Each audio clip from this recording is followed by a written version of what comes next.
Komisi Pemberantasan Korupsi atau KPK menetapkan Wakil Menteri Hukum dan HAM Edward Omar Heriej sebagai tersangka dalam kasus dugaan gratifikasi.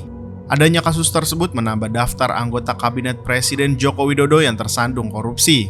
Edi Heriej, sapaan akrabnya, ia dilaporkan oleh Ketua Indonesia Police Watch atau IPW Sugeng Teguh Santoso terkait permintaan bantuan pengesahan status badan hukum dan konsultasi mengenai hukum pada Maret 2023 lalu.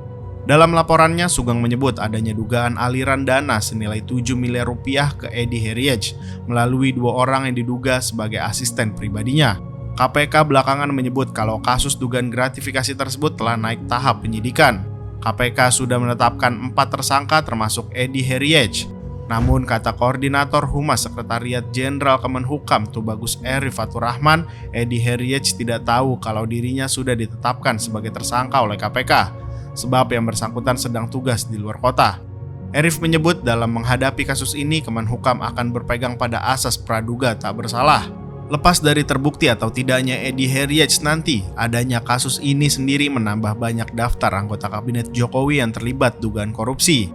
Sebagaimana diketahui, baru-baru ini KPK juga telah menetapkan mantan Menteri Pertanian Syahrul Yassin Limpo sebagai tersangka atas dugaan pemerasan dalam jabatan dan penerimaan gratifikasi di lingkungan Kementerian Pertanian. Menelisik sedikit ke belakang, ada mantan Menteri Komunikasi dan Informatika Johnny G. Plate. Ia baru saja divonis 15 tahun penjara dalam kasus korupsi Menara BTS 4G yang diadili di Pengadilan Tindak Pidana Korupsi atau Tipikor Jakarta Pusat 8 November 2023. Sebelumnya lagi ada mantan Menteri Sosial Julihari Batubara, mantan Menteri Kelautan dan Perikanan Edi Prabowo, mantan Menteri Pemuda dan Olahraga Imam Nahrawi, dan mantan Menteri Sosial Idrus Marham yang juga tersandung kasus korupsi.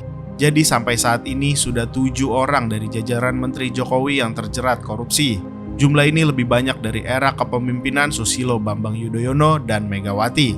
Zaman SBY ada 5 menteri yang tersandung korupsi, sedangkan di era Megawati hanya 3 menteri. Pengamat politik Universitas Al-Azhar Ujang Komarudin menjelaskan beberapa faktor yang mungkin menjadi latar belakang penyebab meningkatnya korupsi di kalangan menteri.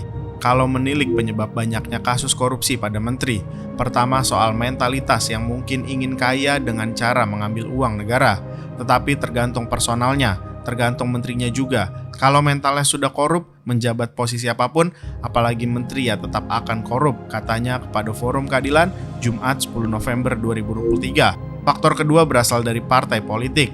Menurut Ujang, biasanya para menteri dan parpol itu dikejar setoran dan ditarget. Untuk sumbangan ini itu, partai kan perlu biaya untuk operasional, pemenangan pemilu dan sebagainya. Itu kasnya diambil dari para kader yang menjadi menteri.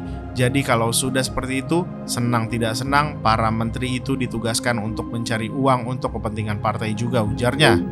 Selain penyebabnya karena mentalitas, tekanan partai, kata Ujang, ada juga soal cinta dunia dan takut mati. Jadi kalau tidak korup nanti tidak punya uang dan pensiun dengan tidak nyaman, jadinya cinta dunia. Karena cinta dunia ini, mereka harus mencari uang untuk kebutuhan diri sendiri, keluarga dan juga kelompoknya atau partainya, singgungnya. Sedangkan untuk meminimalisir kasus korupsi, Ujang memberikan pilihan untuk membenahi sistem dan memilih mentalitas individu yang baik.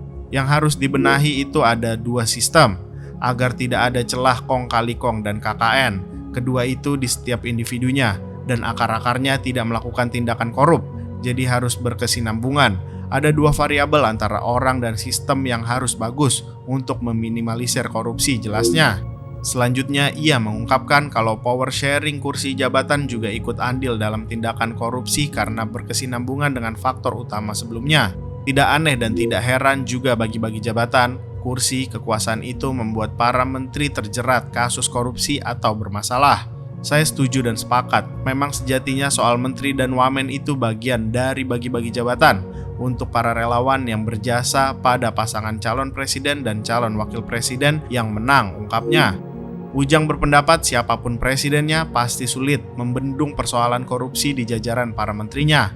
Bisa dibilang korupsi itu sudah menjadi habit dan sanksinya itu tidak tegas, dalam artian sanksinya tidak dimiskinkan, jadi tidak ada efek jera, ujarnya. Ujang memandang banyaknya kasus korupsi di kalangan menteri tidak akan berpengaruh terhadap Pilpres 2024, tetapi bisa berdampak terhadap kepercayaan masyarakat kepada partai politik. Mungkin akan lebih berpengaruh kepada partai yang kadernya tersandung korupsi itu. Besar kecil pasti ada dampaknya, paparnya.